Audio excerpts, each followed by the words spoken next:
Do the tough things first. Ray Zinn now imparts his management philosophy in Tough Things First. Zinn covers the gamut from the essence of human happiness Having value is key to human happiness. to the downside of venture capital for entrepreneurs, Venture capital can be the antithesis of entrepreneurial spirit. the essence of entrepreneurial discipline. An entrepreneur without determination is truly an oxymoron. Ray Zinn, Silicon Valley's longest-serving CEO.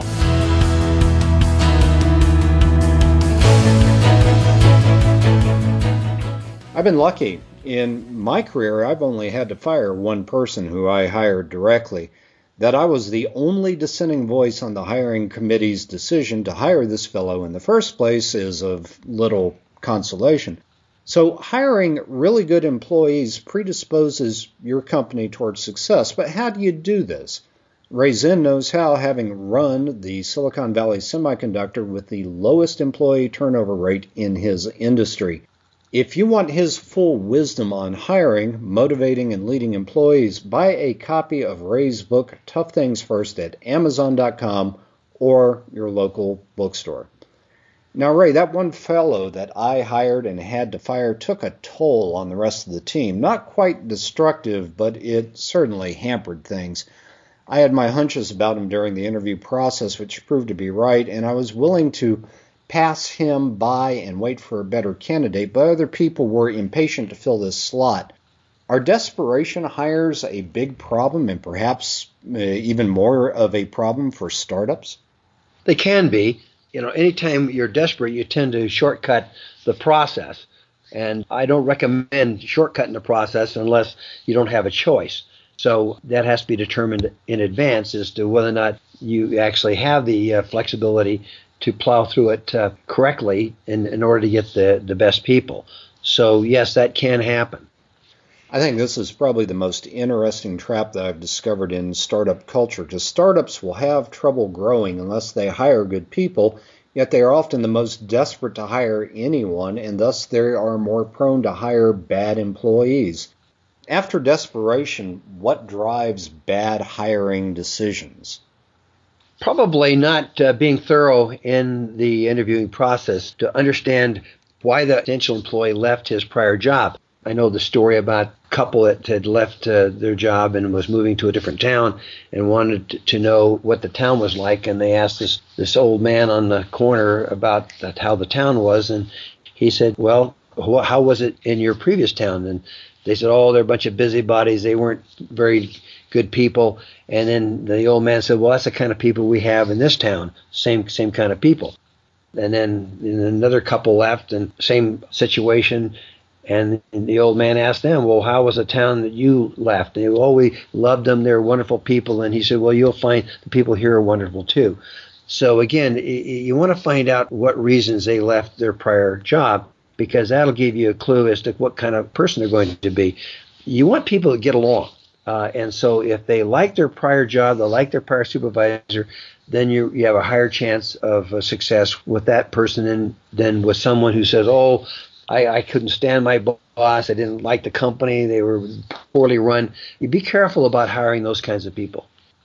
One of the things I'm interested in is whether we hire the wrong people, not only because we don't vet them well enough, but they don't vet the company that they're hiring into. I've in my younger days, went to a number of job interviews where it appeared that the supervisor really didn't understand the role that he was hiring people into. Do organizations mess up that way by not really understanding the full implications of the role that they want to bring somebody into?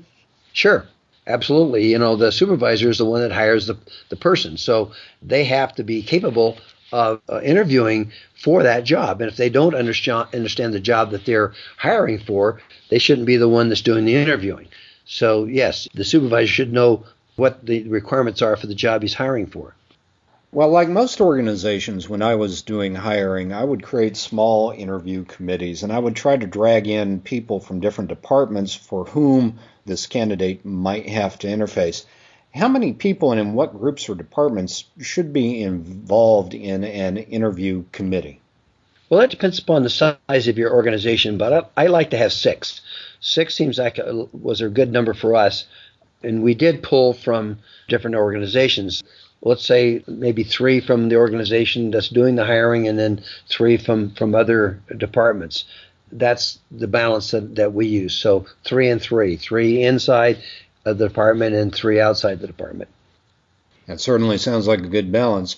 You've hired more people than I can count, and you must have collected a few warning signs along the way, things to watch out for during a job interview that red flag somebody as probably not being a great candidate.